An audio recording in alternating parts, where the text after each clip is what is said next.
இந்த விழாவுக்கு வந்திருக்கும் பத்திரிகை தொலைக்காட்சி இணையதளம் நண்பர்கள் அனைவருக்கும் வணக்கம். அழகான ஒரு மேடை, அது உங்களுக்கு பார்த்தாலே தெரியும். ஸோ இவங்க எல்லாருக்கூடயும் நான் ஒர்க் பண்ணியிருக்கேன்னு நினைக்கும் போது எனக்கு ரொம்ப சந்தோஷமா இருக்கு. அந்த அழகு படத்திலும் அப்படியே நம்ம கேமிக் கேப்சர் பண்ணியிருக்காரு. ஒவ்வொருத்தருடைய எக்ஸ்பிரஷனையும் ஒவ்வொருத்தருடைய எமோஷனையும் அவ்வளோ அழகாக கேப்சர் பண்ணியிருக்காரு. அது கூடிய சீக்கிரம் நீங்க எல்லாரும் பார்க்க போறீங்க. மிகவும் ஒரு அழகான ஒரு கதை இந்த படம்.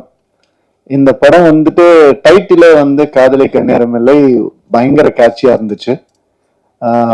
அந்த நம்மளுடைய கிளாசிக் காதலிக்க நேரமில்லை அந்த டைட்டில் கிடைச்சது ரொம்ப சந்தோஷம். அதை எல்லாரும் அப்ரூவ் பண்ணது, இந்த கதைக்கு அது பொருந்துமான்னு நினைக்கும் போது அப்படியே அருமையா பொருந்திருந்துச்சு. ஸோ அதுவே ஒரு பெரிய கிஃப்ட் எங்களுக்கு. இந்த டைட்டிலை செலக்ட் பண்றதுக்கு முதல்ல ஹீரோக்கு தான் தேங்க் பண்ணணும். அண்ட் டைட்டில் கூட விட்டுட்டாங்க. அது என்ன நித்யா மேனன் முதல்ல, அப்புறமா ஜெயம் ரவி. அதுதான் முதல்ல ஒரு கேள்வியா இருந்தது. அப்படி என்ன உங்களுக்கு கான்ஃபிடன்ஸ் அப்படின்னு கேட்டாங்க. செல்ஃப் கான்ஃபிடன்ஸ் தான், வேற என்ன கான்ஃபிடன்ஸ், வேற எதுவும் கிடையாது. ஐ மீன் நான் எல்லாமே உடைச்சிருக்கிறேன்னு நான் நம்புறேன். சினிமாவில் இது ஒரு ஜாம்பி படம், ஒரு ஸ்பேஸ் படம் அப்படின்னு அது மட்டும்தான் உடைக்க முடியுமா என்ன, இதையும் உடைப்போம் தான் நம்ம எல்லாரும் பேசி உடைச்சோம். அது நான் இந்த மேடையில தான் அதை நான் சொல்ல முடியும். எவ்வளவு பேர் எப்படியோ ட்விஸ்ட் பண்ணி எல்லாம் கேட்டு பார்த்தாங்க. உண்மை இதுதான். அண்ட் இந்த ஒரு விஷயம் மாறி இருக்கு அப்படின்னு நினைக்கும் போது எனக்கு பர்சனலா ஆஸ் அ ஹியூமனா, ஆக்டர்லாம் விட்டுருங்க, ஆஸ் அ ஹியூமனா எனக்கு ரொம்ப சந்தோஷமா இருக்கு. இது நான் ஷாருக் கான் சார் கிட்ட இருந்து தான் காப்பி அடிச்சேன். அவர் தான் அவர் கம்பெனியில முதல்ல ஹீரோயின் பேர் போடணும்னு ஆசைப்பட்டாரு. அதே மாதிரி நான் எப்பெல்லாம் பெண் இயக்குநர்களோட நான் நடிக்கிறேனோ, அப்ப ஒர்க் பண்றேனோ, அப்ப எல்லாம் இந்த மாதிரி பண்ணணும்னு நான் நினைச்சிட்டு இருக்கேன். அதுக்கு சப்போர்ட் பண்ணவங்க எல்லாருக்கும், என் ஃபேன்ஸ்க்கு எல்லாருக்குமே ரொம்ப ரொம்ப நன்றி. உண்மை என்னன்னா, இது ஒரு மாய பெண் ஆணுன்னு நம்ம கிரியேட் பண்ணி வச்சிருக்கோம். பெண் இல்லாம ஆணுக்கு அர்த்தம் இல்லை, ஆண் இல்லாம பெண்ணுக்கும் அர்த்தம் இல்லை. இதுதான் உண்மை. இதே மாதிரிதான் எல்லாமே பிளாக் ஒயிட் எது எடுத்துக்கிட்டாலும் அந்த ஆப்போசிட் மீனிங் இருந்தா மட்டும்தான் அது மீனிங்காவே ஃபார்ம் ஆகும். ஸோ அந்த ஒரு வகையில ரொம்ப நல்ல விஷயம் நடந்திருக்குன்னு நான் நினைக்கிறேன். அண்ட் எனக்கு இப்போ எல்லார பத்தியும் பேசியிருக்கேன், நிறைய பேசியிருக்கேன். என்னை பத்தி கொஞ்சம் பேசலான்னு இன்னைக்கு ஒரு முடிவுக்கு இருக்கிறேன். யாரும் தப்பா எடுத்துக்க வேண்டாம், இந்த நேரத்தை அதுக்கு யூஸ் பண்ணலான்னு. ஏன்னா என்னுடைய கெரியர்லயோ லைஃப்லயும் இது ஒரு முக்கியமான டைமா நான் பாக்குறேன். அதனால இந்த முடிவை நான் எடுத்தேன். அதுக்கு சப்போர்ட் பண்ணுவீங்க நம்புறேன். ஒரு தம்ஸ் அப் காமிச்சீங்கன்னா நல்லா இருக்கும். Okay, thank you. Thank you sir. நிறைய அவங்க உங்க பேரு தெரியல எனக்கு, சாரி.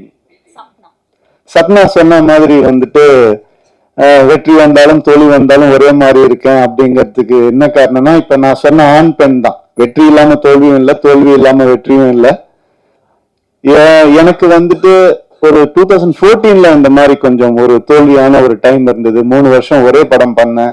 அதுக்கப்புறம் என்னால ஒரு இன்டர்வியூ கூட கொடுக்க முடியல. ஏன்னா ஒரு லுக் இருந்தது, அந்த ஒரு மாயையில என்னை அப்படியே வச்சிருந்தாங்க.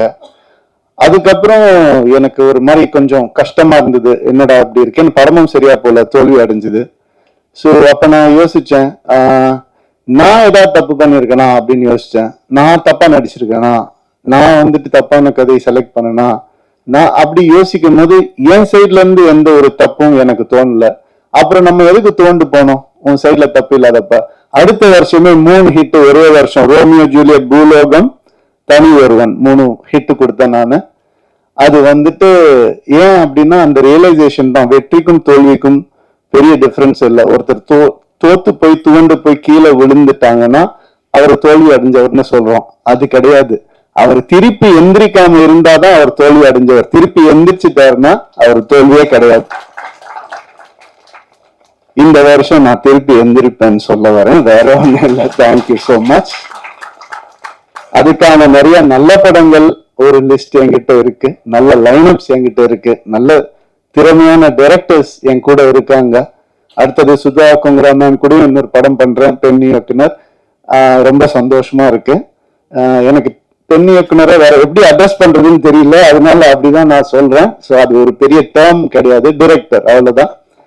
ஸோ இந்த மாதிரி நிறைய நல்ல விஷயங்கள் என் லைஃப்ல நடந்துட்டு இருக்கு. ஒரு நல்ல மாற்றங்கள் நடந்துட்டு இருக்கு. கிளியரா திங்க் பண்ண முடியுது அண்ட் சந்தோஷமா இருக்கேன். Thank you so much. காதலிக்க நேரமில்லை பத்தி கொஞ்சம் பேசிடுறேன். இந்த படம் வந்துட்டு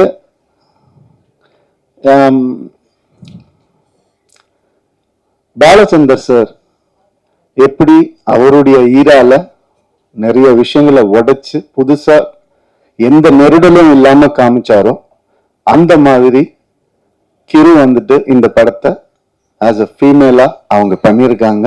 அவங்களுக்கு பாலச்சந்தர் சாருக்கு கிடைச்ச அந்த பேர் இந்த படத்து மூலமா கிடைக்கணும்னு நான் மனசார வேண்டிக்கிறேன். அண்ட் இந்த படம் பல உண்மைகளை வெளிக்கொண்டு வந்திருக்கு. உண்மைகள்லாம் ஒளிச்சு வச்ச உண்மைகள் கூட கிடையாது, நம்ம ஏத்துக்க முடியாத உண்மைகளை வந்துட்டு வெளிக்கொண்டு வந்திருக்கு. அண்ட் இந்த படம் இந்த ஜென்சி அப்படிலாம் நம்ம சொல்றோம் இல்லையா, வேற வழி இல்லை சார், நம்ம மாறிதான் ஆகணும். நீங்க பேப்பரும் பேனாவும் சில வருஷம் முன்னாடி பிடிச்சிட்டு உட்கார்ந்து இருந்தீங்க, இப்ப கேமராவை கையில பிடிச்சிட்டு உட்கார்ந்து இருக்கிறீங்க. அந்த மாதிரி இந்த படம் சில மாற்றங்களை கொண்டு வரும். அது ரொம்ப நவீனமா இருக்கும், ரொம்ப மாடர்னா கண்டிப்பா இருக்கும். அந்த சில கான்செப்ட்ஸ் சொல்றது மிக தைரியம் வேணும். எப்படி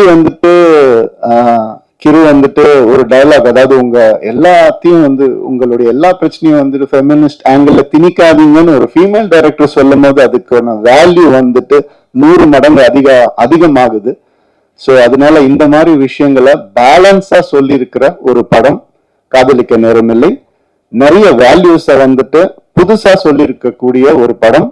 நம்ம எப்பவுமே நம்ம லைஃப்ல சினிமா ஒரு பார்ட், அதை யாராலும் மறுக்கவே முடியாது. அம்மா அப்பா சொல்லி கொடுக்காத சில விஷயங்களை கூட சினிமா சொல்லி கொடுக்கும்ன்ற நம்பிக்கையில தான் நான் சினிமாக்குள்ள வந்தேன். அந்த மாதிரி இந்த ஜெனரேஷனுக்கு சொல்லி கொடுக்க முடியாத, பேச முடியாத சில விஷயங்களை ரொம்ப அழகா டீல் பண்ணியிருக்காங்க. இந்த மாதிரி திறமையான தைரியமான டிரெக்டர்ஸ் இன்னும் வரணும் தமிழ் சினிமாவுக்கு நான் ஆசைப்படுறேன். வர பொங்கலுக்கு இந்த படம் ரிலீஸ் ஆகுது. கண்டிப்பா தியேட்டர்ல பாருங்க. யூஏ சர்டிபிகேட் தான், ஸோ நீங்களே முடிவு பண்ணிட்டு வாங்க. தேங்க்யூ. ரொம்ப நன்றி ஜெயம் ரவி சார். அடுத்ததா thank you everybody for being here.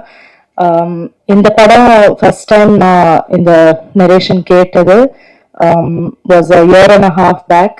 கிரு என்னை கால் பண்ணி நான் டிரைவ் பண்ணிட்டு இருந்தேன். அப்போ டிரைவ் பண்ணிட்டு இருக்கும்போது இந்த ஃபுல் படத்தை நான் நரேஷன் கேட்டேன். எனக்கு நரேஷன் கேட்கும்போது அந்த படம் எனக்கு தலையில அப்படியே ஓடும்.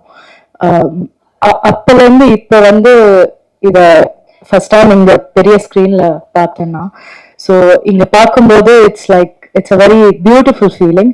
அண்ட் எப்பவுமே அது இருக்கும் என் தலையில, அது ஓடுனா அந்த படம் அதே மாதிரி டிரான்ஸ்லேட் ஆகுமா, இந்த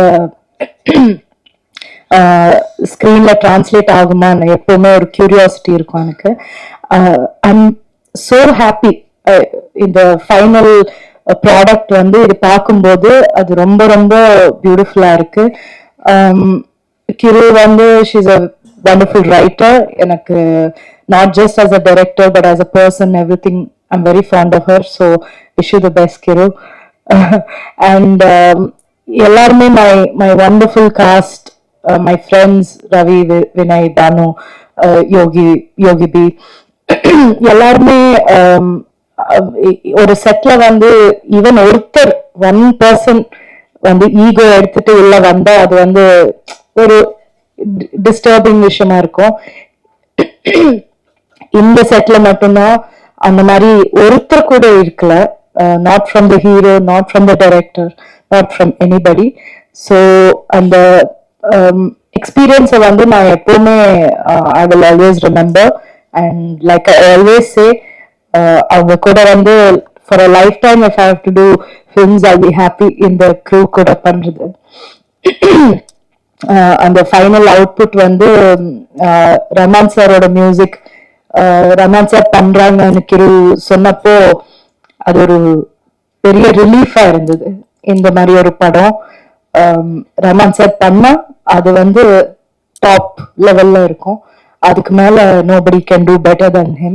ஸோ ஃபைனல் ப்ராடக்ட் வந்து the visual is the most important, and Gamic, you have done the best that we could have got for this film. Thank you for making us look so wonderful and for making the film look so rich and so beautiful.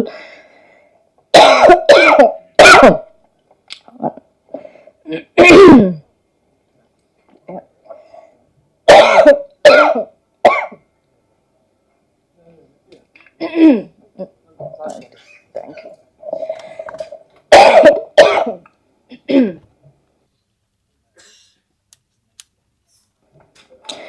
எனக்கு உடம்பு சரியில்லை, so கொஞ்ச நேரம் பேசினா I'll start coughing.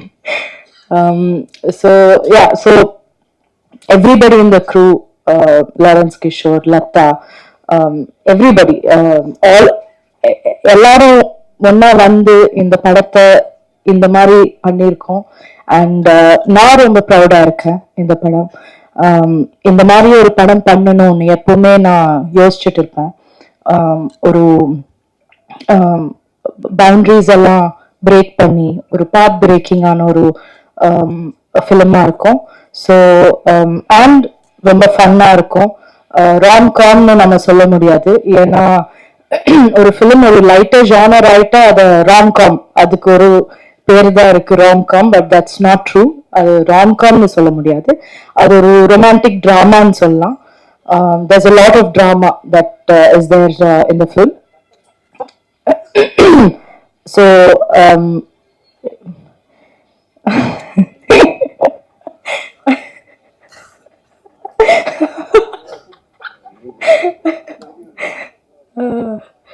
So நான் வந்து like I set, நான் ரொம்ப ப்ரௌடா இருக்கேன் இந்த படத்தை பார்த்து.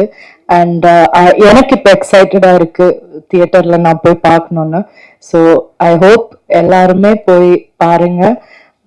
பொங்கல் இவ்வளோ ஆஸ்பீஷியஸான ஒரு நாள், அந்த நாள் நம்ம வரோம். So we are all super thrilled, and please watch the film and enjoy the film. Thank you.